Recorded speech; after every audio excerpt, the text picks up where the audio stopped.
This creation right here is the YouTube Yacht Project, a boat-shaped and themed rental cabin. These are some ICF piers for the bridge. They're gonna go up into the YouTube Yacht. Somewhere in all this mess is the lumber to build the joists out of. And right here is 30 bags of 5,000 PSI Saccharete. Somewhere in here is the motivation to get that and those boards installed in this video. I gotta find it, but it's gotta be in there somewhere.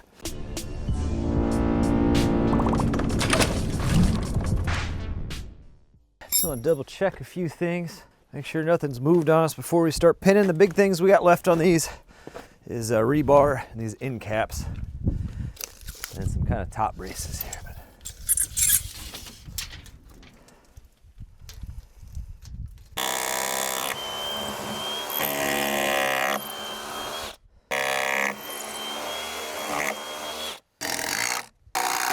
So next we got to get some holes drilled so I can pin some vertical rebar in to tie it into the footer. We got that marked with those tap cons. I'm just going to make a couple, 3 of them, little indentations. And then we just got to line those holes in that markup and we'll have it right back where it needs to go. And this gives me all the access I need to put some deep holes in there.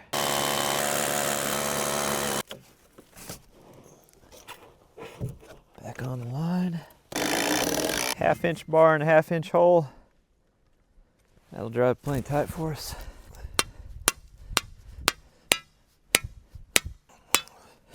And then I left this end cap off so I could slide in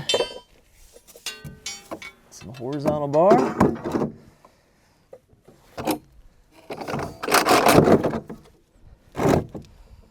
Same thing on this one, it gets some horizontal bar as well.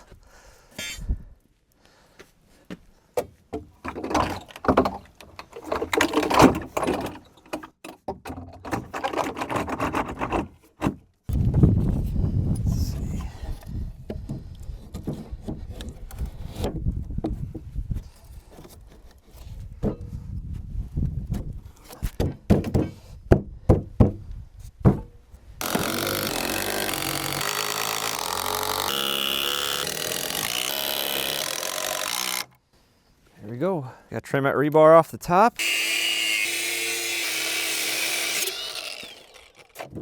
There we go.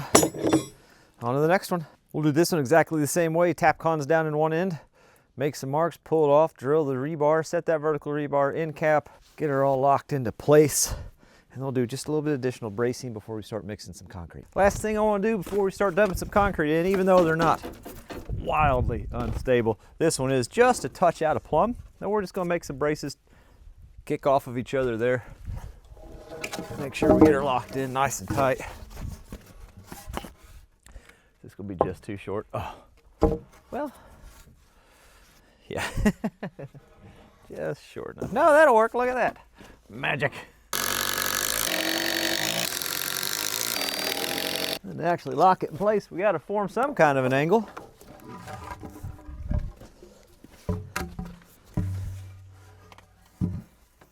And we can do that. We can do this. That's an angle.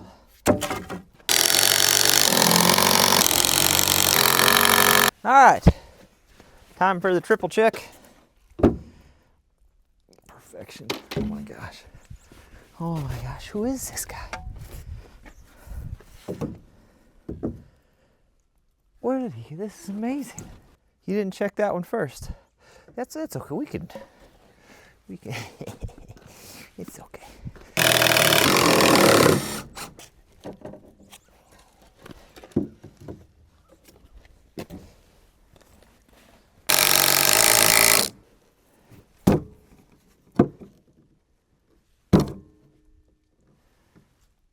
Both bubbles look great. I think there's only supposed to be one, but they both look really good.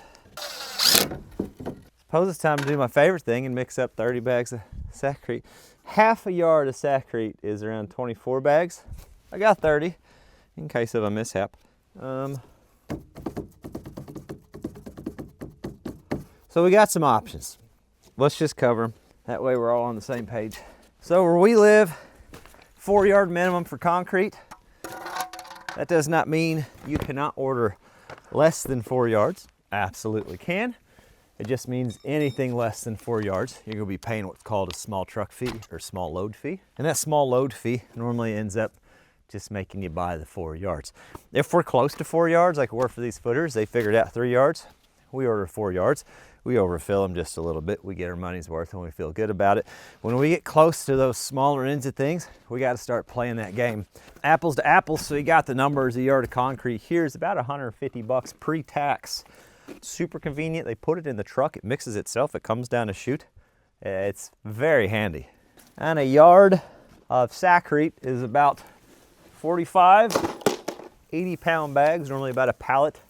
A pallet of 80-pound bags of Saccrete. Where we're at, it's about 300 bucks. So it's about twice as much to do the Saccrete, but this is where we start doing some extra math. Is it worth, like I said, I can order less than 4 yards. I just got to pay extra for it. So if I had super good truck access and we didn't have snow and ice all over the road and I didn't need to get this poured today because of the weather that's coming over the next few days, we would probably just hold out, pay the extra money, let it come down a chute out of the truck and just be done with her. But I do need to get this poured today. It is only half a yard, which is only a few bags of Saccrete in the grand scheme of things. And even though it's more expensive per yard with that Saccrete, I only have to buy exactly what I need, which is half a yard. So it's cheaper in the big picture for the small pours to do it this way. For anything over 2 yards, I'll pay the small load fee and we'll just run off a truck if I can get a truck in there. I found that is worth the money versus mixing everything by hand. Welcome to the wintertime batch plant, where all your dreams can come true, as long as your dreams are of mixing concrete in the snow. I like to keep these cords under the ice, keeps them fresh for me. One of my favorite things we did when we built this house is we put in a hot water spigot. I did it so I could pressure wash equipment. Turns out I'm not really much into pressure washing equipment, but it does come in handy for things like we're doing today. Cold weather is definitely one of concrete's enemies. Hot water certainly helps. The other huge advantage we have is our forms are quite literally insulated. How handy. Now my hands are wet and there goes my hose down the sled hill. Daggone it, this is gonna suck.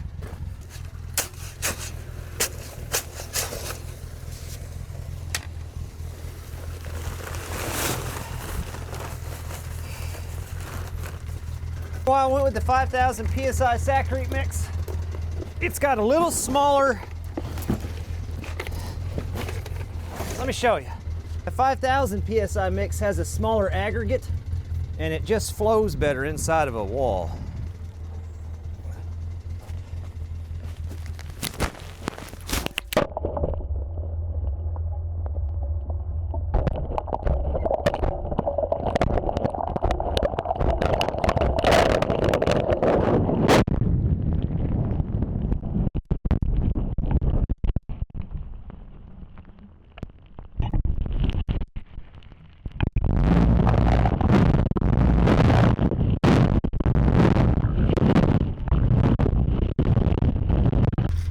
Well, I've been talking to you, but apparently, at some point, the microphone fell off.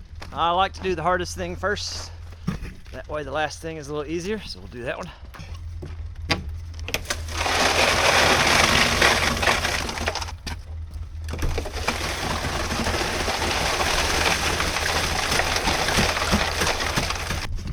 We're about halfway up on this one, a little over half. A little bitty corner kicked out there. It's holding. Now we're just going to let that one sit. Didn't plan on doing 2 lifts on such a little wall, but we'll do 2 lifts. We'll let that sit. We'll go ahead and get that one knocked out. When we're done with that, come back to top this one off.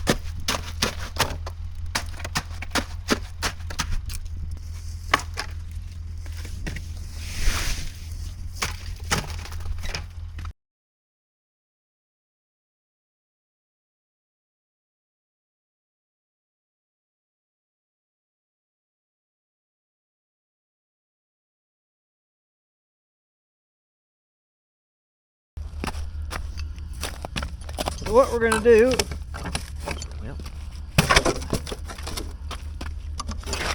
we'll set some J-bolts and get this stuff covered up so that the temps aren't affecting anything. That is one handy thing about insulated concrete forms, is there are concrete forms that are insulated. It's in the name.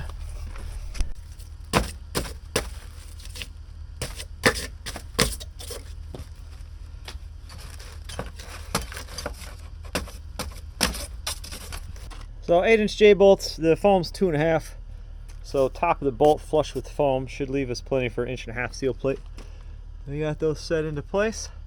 Sun's looking good, and then just for some extra protection, because I got it laying around, a little bit of plastic on top of that one, and we'll do the same thing with this one.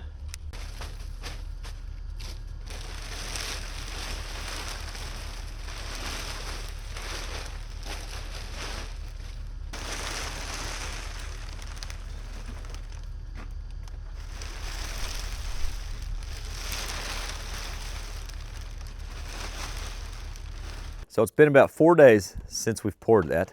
I want to check something real quick though. It is blinding out here. It is sunshiny, 50 degrees, but with this snow, it's just so unbelievably bright. One thing I need from you guys while we're walking to this quick little destination, do you notice the clarity in the video right now, starting in the video? I had some comments that the videos were getting blurry, which could be a camera issue. So I did some research, did some camera settings, and checked some things out and made some changes. So let me know if there's any difference in the video quality starting right now in the video.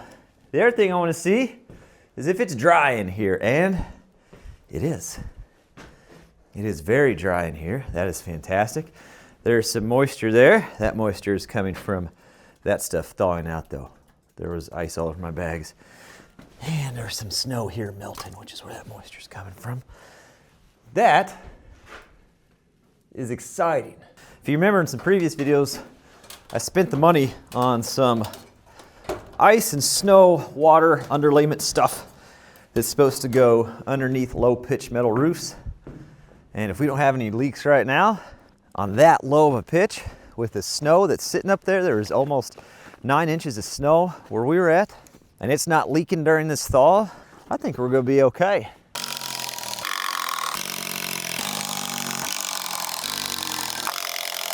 We should be right at 4 feet, but let's just double check.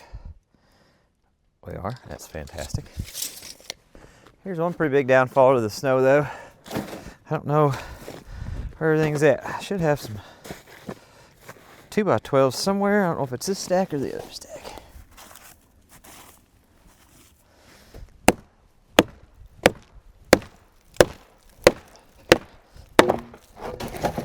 My gosh.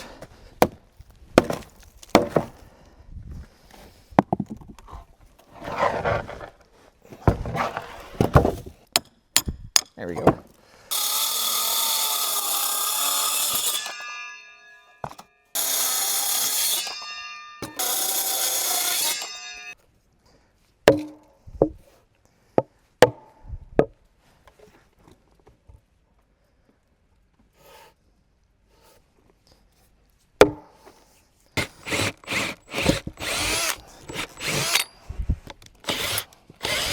So I had a whole bunch of landscape adhesive left over from the pool project that we're just kind of getting rid of. Anyway, it kind of fills in all those voids underneath. I'm not trying to use it to glue the board to the concrete by any means. That's what the bolts are for. But it should kind of occupy any of that void space underneath the board for us.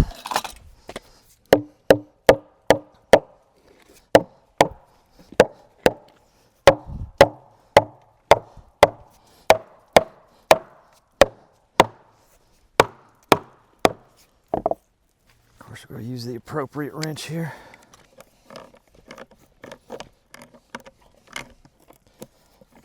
This is supposed to be a 2x10. This is what I asked them to send, 12-foot 2x12s, because I was all up in my head whenever I was ordering and wasn't paying attention. But that's okay because of what we want to do to them. We can make it work just fine. Just got to make a few marks, and we're going to take this down and cut it. This is freestanding from the actual boat. We're going to leave at a 1/2 inch, so that's where we want it, right there. Let's go.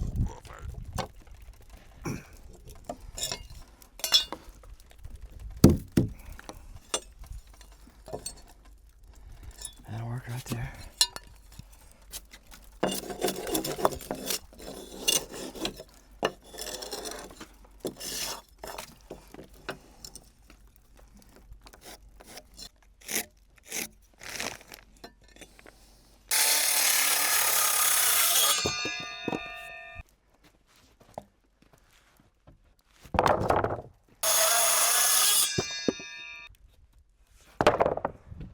So next thing I want to do, because I like doing little things that make a big difference in my mind, we're going to put just a little of an arch, a little bit of a decoration into these joists. Now it's important when you do this that you know the code for the span and how thick of a board you have to have for a certain span. We're still going to be one size up from what is required thickness wise, but it's going to be just enough decoration that it stands out. That's the whole goal here. That's why being a 2x12 doesn't matter, because most of this is going to get cut just a little anyway, and then we just got to cut like that off. I'm a big believer that the little details make the difference.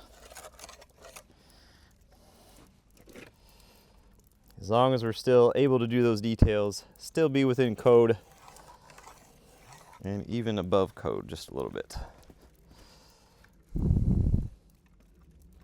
We're going to see if this is gradual enough to cut with the skill saw. If not, we'll get the jigsaw out. It's not much of a curve, to be honest.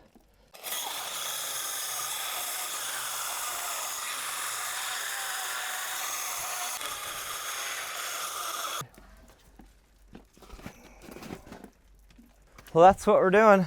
Now we just got to do it times 4.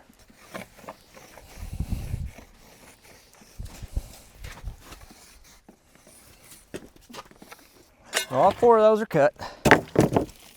Next thing, I need to cut one of these at 4.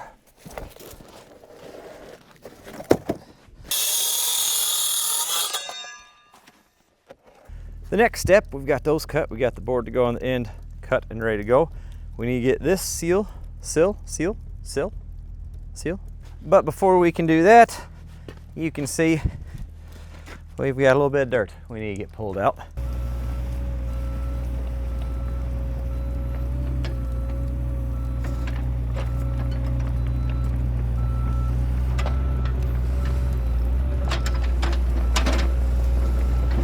Push that string just a little bit.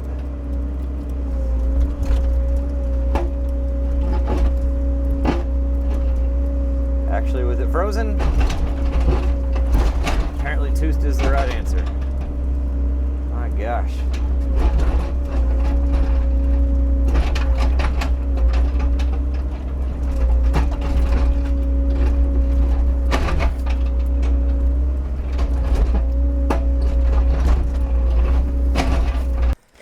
Feel sorry for the guy that's got to do final grade here, you know? It's me. Oh man, okay. We use a PLS too. Plumb level square. Shoots a laser down, shoots a laser up. The odds that I'll be able to hit that string with a laser. Can you see it? I don't know. No. Now can you see it? Mm-hmm. It's right there. Yeah. And then it shoots a laser at the bottom. You just mark that.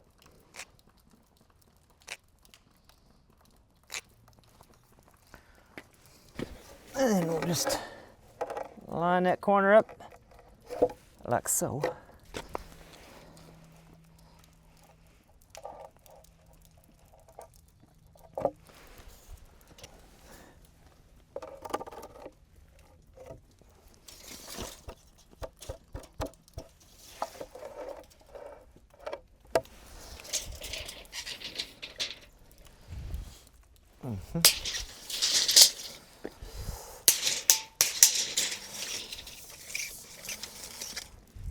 Well, I like when a plan comes together. All right. Well, let's get this pinned down. If I remember correctly, I was supposed to double this up, right? Just because I don't have any right now, I'll hammer drill and epoxy 2 long pieces of all thread that'll capture it and pull it down too.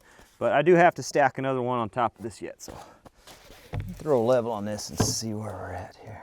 We might be okay where we're sitting. I mean, I don't see. We're down just a smidge.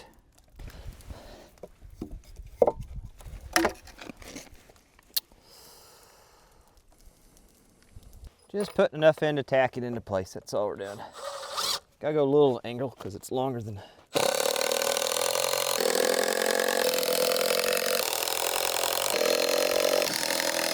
We're gonna go ahead and start getting these set on this end.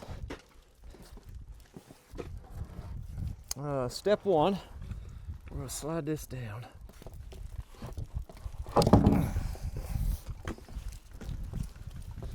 Okay. I got my centers marked down here. We're gonna go ahead and get this piece on.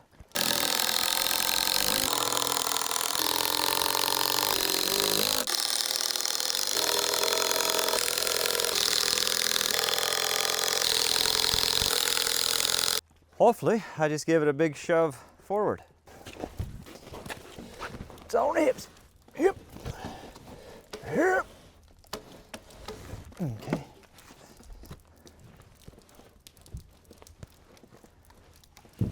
That matches up with those pretty well. Don't hate it. Don't hate it at all.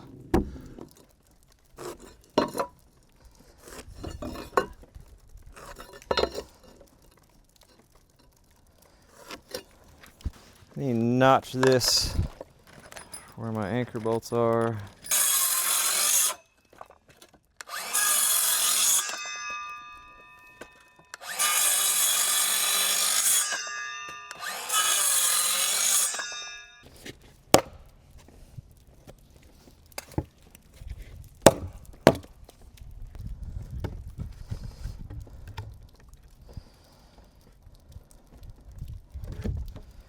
That'll work.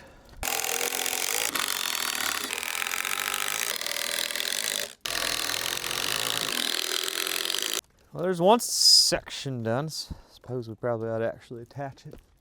Or just toenail it.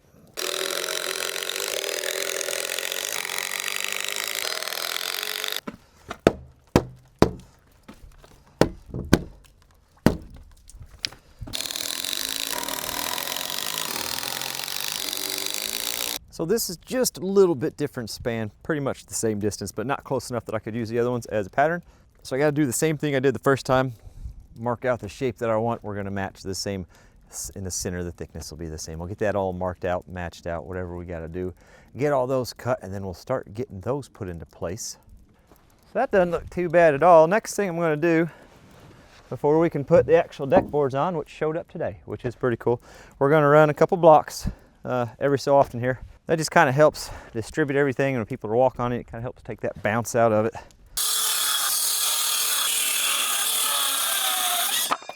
Now we're just going to put them in the center of the span, wherever that may be. So here's what we're looking like now. It rained all night last night, by the way. Supposed to be back in the single digits tonight. I think it gets down to 4. Good old Indiana weather. The goal is to get this decked out this morning. Next step, let's cut some decking up. Let me show you what we're using. Before I show you what we're using, let me go ahead and get my cutting jig built and set up. Anytime we're going to be cutting the same measurement over and over and over again, I think it's always handy to build a little jig to speed that process up.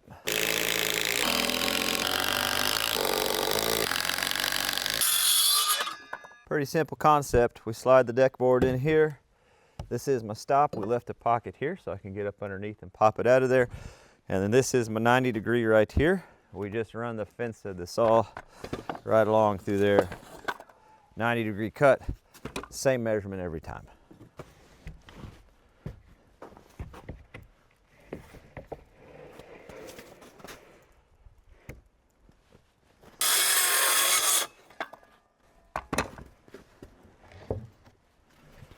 So this is what we're using. The color is weathered teak. Seems appropriate for a boat-themed cabin. It is a PVC decking. You can see what the end of it looks like there. It's got a little texture to it. Looks pretty good. We're pretty happy with the way it looks. I've never used PVC before. This is the first time using it, but we're kind of trying to set this thing up as maintenance-free as possible. We'll get a few more of these cut. Well, about 40 of them cut, and we'll start getting this stuff installed.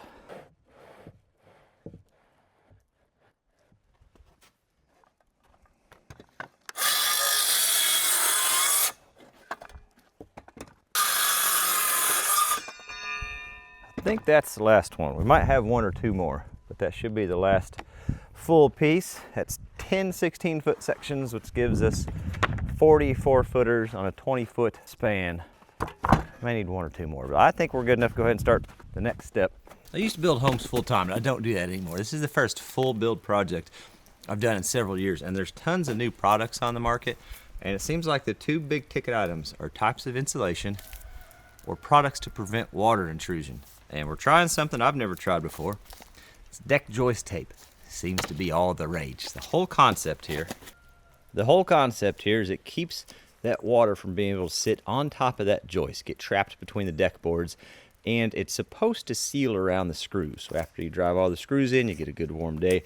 This stuff is supposed to seal around those screws and prevent water from getting down or help limit the amount of water that gets down into those screw holes. I've never used it, like I said, but we're going to give it a go on this one. It wasn't wildly expensive, and if it gets me a few more years out of this structure, well, I'm certainly not against that. I think that's kind of the fun thing whenever you build something and you haven't built something in a while. There's a lot of products we're going to try new on this build. They're supposedly the top of the line. The only downfall is we don't actually know if they work until, heck, 20, 25, 30 years from now. But at least we're starting the scientific process.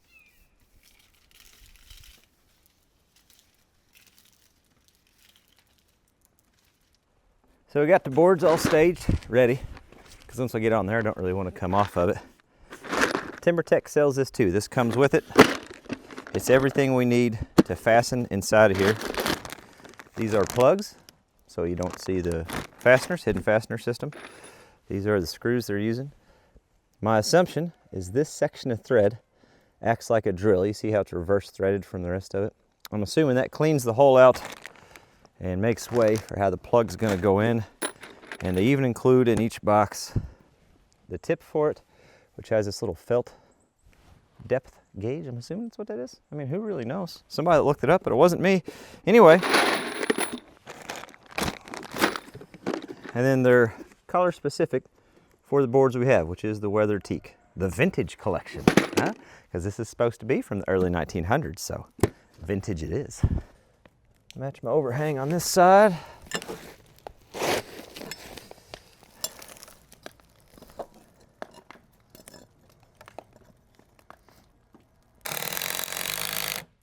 And I'll just use the speed square to get me where I want to go. And keep them relatively straight.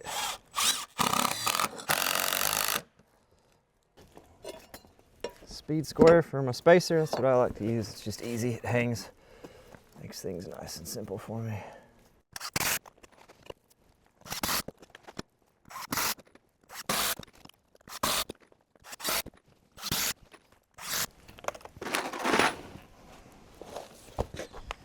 Every so often, we'll put the speed square on the joist and just make sure we're still going somewhat square, and we can tweak it just a little bit if we need to.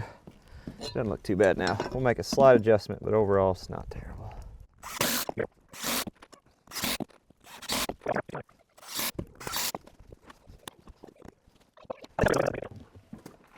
Whoa, boss, what are you doing? If you pee on this new deck, I'm telling you, we're not doing it. We're not peeing on the new deck. Not yet. Hunter walks on it. Hunter walks on it.